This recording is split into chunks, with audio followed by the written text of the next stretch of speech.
ज़ोडियाक bad habit series में मैं अशोक भारद्वाज आपका स्वागत करता हूं।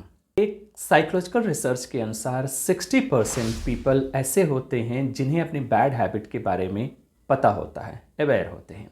10% पीपल ऐसे होते हैं जिन्हें अपनी बैड हैबिट के बारे में कोई नॉलेज नहीं होता या फिर दे डोंट केयर, यानी उस पर ध्यान नहीं देते।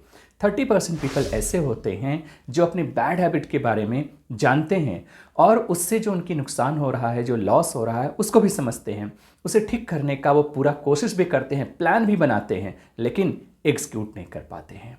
ऐसा इसलिए बिकॉज उनका एक जो स्टीम चाहिए, विल पावर चाहिए। बैड हैबिट के साथ में मैं आपको प्रो टिप भी देता हूं, यानी किस टिप से आप उस बैड हैबिट को रिमूव कर सकते हैं या फिर उसे आप एलिमिनेट कर सकते हैं, उसका जो कंसंट्रेशन है कम कर सकते हैं और आप अपनी जो सक्सेस रेट है वो बढ़ा सकते हैं। चाहे आप स्टूडेंट हो, प्रोफेशनल्स हो, वर्कर हैं, एम्प्लॉय हैं, कुछ भी हैं, घर के कार्य को देखते हैं, तब पर भी ये बैड हैबिट कहीं ना कहीं आपके उस पोटेंशियल में, आपके उस लेबर वर्क में उसके जो एफिशिएंसी है उसको रिड्यूस करता है। तो टाइम है सिर्फ उसे चेंज करने की।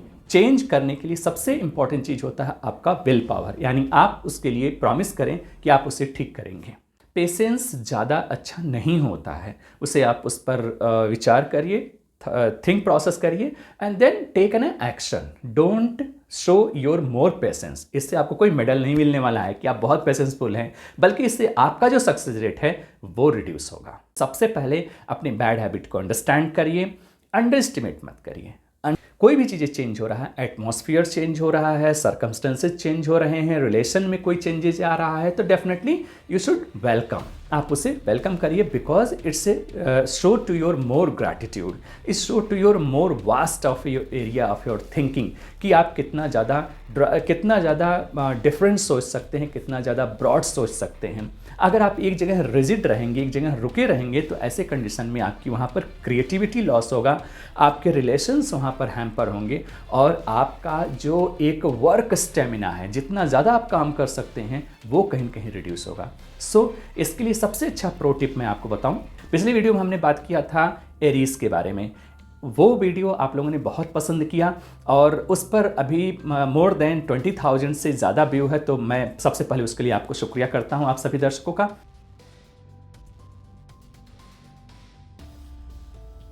हैबिट एक प्रकार का साइकोलॉजिकल बिहेवियर पैटर्न है जो हम रेगुलर उसको परफॉर्म करते हैं अपने बिहेवियर से, जिससे हमारा सक्सेस या फिर हमारी प्रॉस्पेरिटी, हमारा लाइफस्टाइल पर बहुत बड़ा इम्पैक्ट पड़ता है और उसका जो सक्सेस रेट होता है टाइम टू टाइम रिड्यूस होता है, हमें पता नहीं चलता है, जब तक कि उससे हमारा बहुत बड़ा लॉस ना हो जाए। ये मैंने अपने पिछली वीडियो में आपको बताया था, जैसे हमने एरीज के बारे में बात किया था। टॉरस, जिनका जन्म 20 अप्रैल से लेकर के 20 मई के बीच में होता है, सोलर साइन के अकॉर्डिंग, सन साइन के अकॉर्डिंग।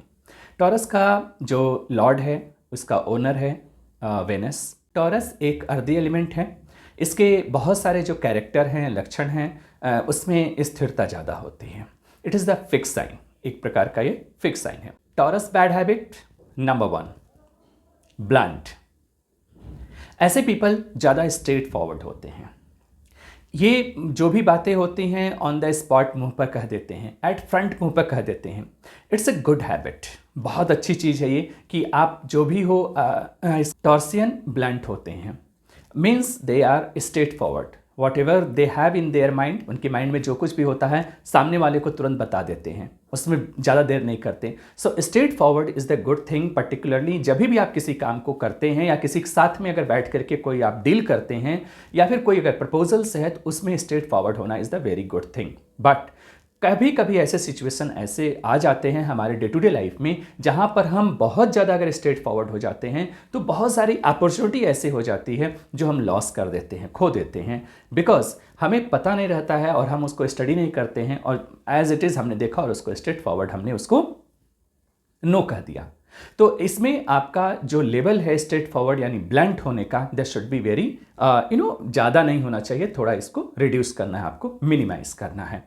प्रो टिप क्या है, आपके अंदर अगर एक कैरेक्टर है, ये कैरेक्टर ज़्यादा डोमिनेंट है, एक बार मैं आपको फिर से बता दूं कि ये जो ज़ोडियाक बैड हैबिट है इज़ ए काइंड ऑफ एक प्रिसाइज है, चीज़ों को लेकर के जोडियाक की ये बैड हैबिट होंगे, लेकिन उस पर आपके चार्ट के व्हाट्स योर चार्ट में जो आपके अदर प्लैनेट हैं उनकी क्या कॉम्बिनेशन है, वो प्लैनेट आपको कितना प्रॉमिस करते हैं, स्पेशली उस ट्रेट के लिए, उस पर्सनालिटी के लिए, या फिर वो आपके मूड एंड माइंड बिहेवियर के लिए कितना प्रोमिनेंट है, इसके लिए आपको पूरा आपका चार्ट अच्छे तरीके से एनालिसिस करना हो। टिप क्या है इसके लिए कि आप सबसे पहले जो भी आपका मीन्स प्रपोजल है, जो भी आपको अगर कुछ बोल रहा है, कोई कह रहा है, कोई डिमांड है, तो सबसे पहले आप उसको एक बार सोचें, उस पर विचार करें एंड देन उसके बाद उसको आप रिप्लाई करें। है ये रिजिड होते हैं, क्यों? बिकॉज अर्दी एलिमेंट है, आपको पता है टॉरस इज अर्दी एलिमेंट और ये फिक्स साइन है हमारा, तो फिक्स साइन में यानी इनके अंदर एक प्रकार की रिजिडिटी होती है। ये रिजिडिटी इनके बिहेवियर में अगर इसका लेवल बहुत बढ़ जाता है तो डेफिनेटली इससे क्रिएट अ बैड हैबिट, जिद पकड़ लेना कहीं पर, या फिर कहीं स्टेबल हो जाना कि नहीं अब इससे अधिक हम कहीं हिलेंगे नहीं, my point is there. Okay, so इस प्रकार की प्रॉब्लम्स को आप कैसे हैंडल कर सकते हैं? इससे आपके रिलेशनशिप में भी प्रॉब्लम आ सकती है, आपके प्रोफेशन में आ सकता है अगर आप बहुत ज़्यादा रिजिड होते हैं तो, बिकॉज फ्लैक्सिबिलिटी से आप सिचुएशन को हैंडल कर सकते हैं, रिजिडिटी से आप सिचुएशन को हैंडल रेयरली कर सकते हैं। So it's a kind of bad habit. जानते हैं इसका प्रो टिप क्या है? आपको थिंक इनिशियली, यानी आपको उस पर सोचना है, एक बार सोचिए एंड उस पर विचार करिए, एक बार अच्छे से थिंक प्रोसेस में लाइए, जो कुछ भी है आपके मेन सिचुएशन में उसको एक बार थिंक प्रोसेस में लाइए और फिर इसको आप आगे फॉरवर्ड करिए। चलिए बात कर लेते हैं बैड हैबिट थर्ड के बारे में। थर्ड इज एंगर, क्रोध, यानी इनको एक एंगर भी होता है, जो टॉर्सियन होते हैं उनके अंदर एक एंगर होता है। Obviously anger is a kind of this psychological disorder, एक टाइप का साइकोलॉजिकल प्रॉब्लम्स होती हैं। एंगर किसी को भी हो सकता है, ओके, लेकिन बिकॉज ऑफ द बुल, आप देख सकते हैं टॉरस में बुल है जिसको हम कह सकते हैं, इस वजह से ये थोड़ा सा इनके अंदर एनर्जी पावर ज़्यादा होती है और that is why they feel more of time the anger if they don't, अगर उनका सही तरीके से नहीं फील हो पाता है, उनके जो प्रोग्राम्स हैं, उनकी जो वर्क हैं, अगर सही तरीके से नहीं होता है तो इनको एंगर आता है। नाउ इस एंगर को अगर बहुत ज़्यादा हो जाता है, इससे इनके रिलेशनशिप धीरे धीरे खराब होने लगते हैं, रिलेशन खराब होने लगते हैं, चाहे वो फैमिली के रिलेशन हो, प्रोफेशनल रिलेशन हो, वर्क प्रोफाइल रिलेशंस हो, या कम्युनिटी का, सोसाइटी का रिलेशन हो, कहीं ना कहीं उस पर इम्पैक्ट पड़ता है इनके एंगर की वजह से। जानते हैं इनके इस एंगर को कैसे हम एलिमिनेट कर सकते हैं, रिप्लेस कर सकते हैं, यानी how to break their bad habit of anger. ज़्यादा से ज़्यादा टाइम पर चीज़ों को समझने का प्रयास करें। जब भी आपको एंगर आता है, take a deep breath so that आप ज़्यादा अच्छे से समझ पाएँ कि why it could be happen, उस पर विचार करें, फिर आपके ज़्यादा उस पर रिप्लाई करें। आपकी वाणी है, आपको उसको नियंत्रण रखना है या अपनी एंगर को आपको कंट्रोल करना है। आप इसको, जैसा कि मैंने शुरुआत में बताया कि this is the very pro tip for the psychological treatment. अगर इसे आप शुरुआत से लेकर के 21 डेज से लेकर के इसको 90 डेज तक फॉलो करते हैं, स्पेशली छोटे छोटे पॉइंट्स पर, तो आप इस अपने एंगर को ओवरकम कर सकते हैं। नेक्स्ट पॉइंट की अगर मैं बात करूं, हाई पेशेंस, बहुत ज़्यादा पेशेंस। अगला पॉइंट है हमारा मोर पेशेंस, यानी इनके पास ज़्यादा पेशेंस होता है, बिकॉज अर्दी एलिमेंट हैं तो डेफिनेटली इनको ज़्यादा पेशेंस होता है, यानी ज़्यादा से ज़्यादा टाइम पर ये बहुत पेशेंसफुल होते हैं। और इनका जो पेशेंस होता है मोस्ट ऑफ टाइम, अगर उस पेशेंस की वजह से इनका नुकसान होता है, इनके जो रिलेशंस हैं कहीं हैम्पर हो रहे हैं, इनका वर्क प्रोफेशन कहीं अगर हैम्पर हो रहा है, तो डेफिनेटली इनका ये जो पेशेंस है इनके लिए एक बैड हैबिट बन गया। तो इसका प्रो टिप क्या है पेशेंस का? तो पेशेंस आपको देखना है कि किस पॉइंट पर आप पेशेंस कर रहे हैं। अगर वो पेशेंसफुल है तो डेफिनेटली इट्स अ वेलकम, बहुत अच्छी चीज़ है। और अगर वो पेशेंसफुल नहीं है, जहाँ पर आपको रिएक्ट करना है, रिस्पॉन्स करना है, यानी you have to take action, जहाँ पर आपको एक्शन लेना है, you start to make a action, you start to make a plan for action. तो आपके लिए प्रो टिप ये होगा कि आप उस पर एक्शन में आइए। पेशेंस ज़्यादा अच्छा नहीं होता है, उसे आप उस पर विचार करिए, थिंक प्रोसेस करिए and then take an action. Don't show your more patience. इससे आपको कोई मेडल नहीं मिलने वाला है कि आप बहुत पेशेंसफुल हैं, बल्कि इससे आपका जो सक्सेस रेट है वो रिड्यूस होगा। सेल्फिशनेस होता है, बहुत ज़्यादा बढ़ जाता है, यानी अपने काम से काम सिर्फ रखते हैं, इनके चारों तरफ क्या होता है कोई पता नहीं है इन्हें, they don't know about to that. तो ये भी कभी कभी ज़्यादा हो जाता है अगर आप अपने वर्क को लेके हाईली कंसंट्रेट हो जाते हैं, बहुत ज़्यादा कंसंट्रेट होते हैं, तो ऐसे में आपके अंदर एक न्यू ट्रेट्स डेवलप होता है जिसका नाम है सेल्फिश। तो इस सेल्फिश को आप जानते हैं, समाज में रह रहे हैं, चारों तरफ आपकी एक अपनी सोसाइटी है, एक बिहेवियर है, तो you should be very take care about your this nature, कि जिससे लोगों को ऐसा फील ना हो कि you are a very selfish. आप अपने कार्य पर फोकस हैं, it's a good, but don't be in a selfish type. इसका प्रो टिप क्या है? To interact people in a very limit way, कि लोगों से आप अच्छे तरीके से इंटरैक्ट करिए। जो काम के लोग हैं, जो अनावश्यक चीज़ें हैं, उसको अपने दिमाग में रखिए, ना ही उनके क्राउड में रखिए।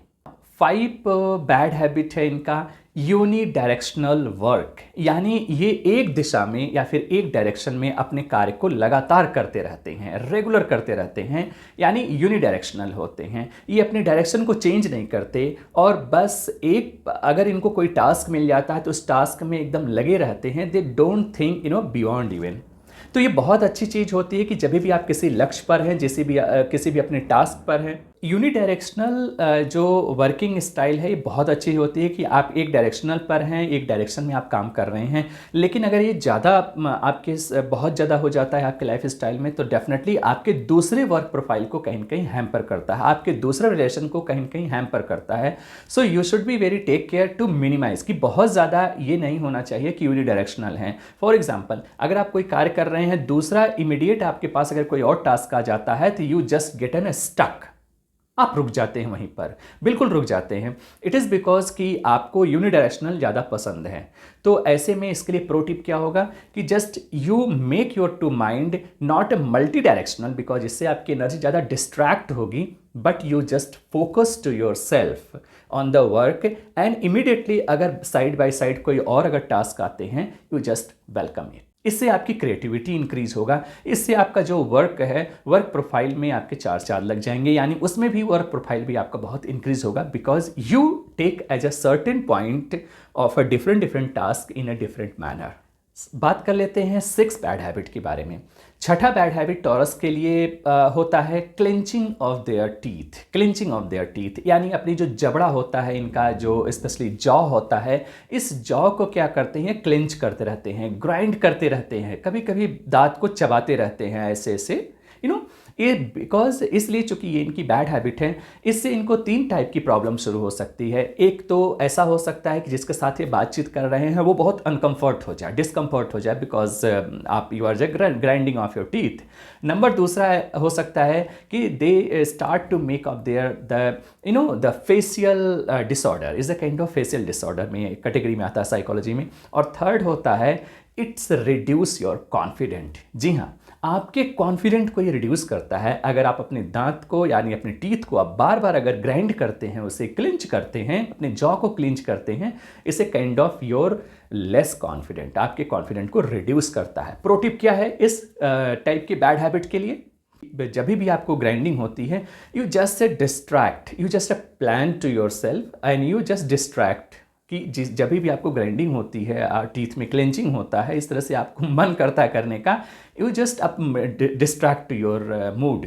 डिस्ट्रैक्ट मूड करने आगे के जो हमारे 2 बैड हैबिट्स हैं वो बहुत इंपॉर्टेंट हैं, और बहुत उसका जो प्रो टिप है बहुत ही अच्छा है अगर आप उसको अपने लाइफ में करेंगे। और डेफिनेटली इस टाइप के बैड हैबिट होते हैं हर एक टॉर्सियन में, जितने भी टॉर्सियन हैं, यानी जिनका भी जन्म 20 अप्रैल से लेकर के 20 मई तक है सन साइन में, तो डेफिनेटली वो हमारे टॉर्सियन साइन में आएंगे वेस्टर्न एस्ट्रोलॉजी के अकॉर्डिंग। वैदिक एस्ट्रोलॉजी में क्या है, if moon is place in Taurus sign, तो ऐसे लोगों का जो राशि होगा यानी जो जोडियाक साइन होगा वो टॉरस होगा, जिसका ओनर वेनस है। कोई इमीडिएट प्रॉब्लम क्रिएट हो जाता है, तो ऐसे में अगर इनको कोई चेंज करना पड़े, खुद के थॉट्स को चेंज करना पड़े, बिहेवियर चेंज करना पड़े, या फिर अपने प्लेस पोजीशन को भी चेंज करना पड़े, तो सबसे पहले इनके अंदर फियर आ जाता है, मीन्स फियर टू चेंज। ऐसे कंडीशन में ये चेंज नहीं करते हैं। जबकि वहीं पर एक दूसरे कैटेगरी के भी लोग होते हैं जो प्रॉब्लम जब भी आता है उसमें उनको सोल्यूशन दिखता है। मोस्टली प्रॉब्लम में इन्हें प्रॉब्लम ही दिखता है टॉर्सियन में। तो अगर आप भी टॉर्सियन हैं, अगर आपकी भी राशि वृष राशि है यानी टॉर्सियन है, तो आपके अंदर ये कैरेक्टर हो सकता है कि आपको जो फ्रिक्वेंट कोई चीज़ अगर चेंज होती है तो आपको पसंद नहीं आएगा। चलिए प्रो टिप की बात कर लेते हैं। तो you don't love the change, so you convert into love to change, यानी जो भी बदलाव आ रहा है, जो भी चेंजिंग आ रहा है, यू वेलकम, आप उसे स्वागत करिए। Welcome to your open heart, welcome to your open mind. Welcome doesn't means कि हाँ आप उसको स्वीकार कर ले रहे हैं, एक्सेप्ट कर ले रहे हैं, उसको रो करके स्वीकार कर रहे हैं। No, accept to your means bright mind, accept to your bright heart, to your great heart, कि आप उसको बहुत अपने ज़्यादा से ज़्यादा बिगर थॉट से आप उसको सोच करके और उसे एक्सेप्ट कर रहे हैं। ठीक करने का प्लान करिए और एक विल पावर से, अपने एक कमिटमेंट से उसको एक प्लान बनाइए। तो मिलते हैं अगले वीडियो में जेमिनाई के बारे में। तो अगर आप जेमिनाई हैं या फिर आपके कोई भी नियर एंड डियर में कोई मिथुन राशि का है, तो अगले वीडियो के लिए इंतज़ार करिए। मिलते हैं, तब तक आप अपना ध्यान रखिए, ख्याल रखिए और खुश रहिए। जय श्री राम।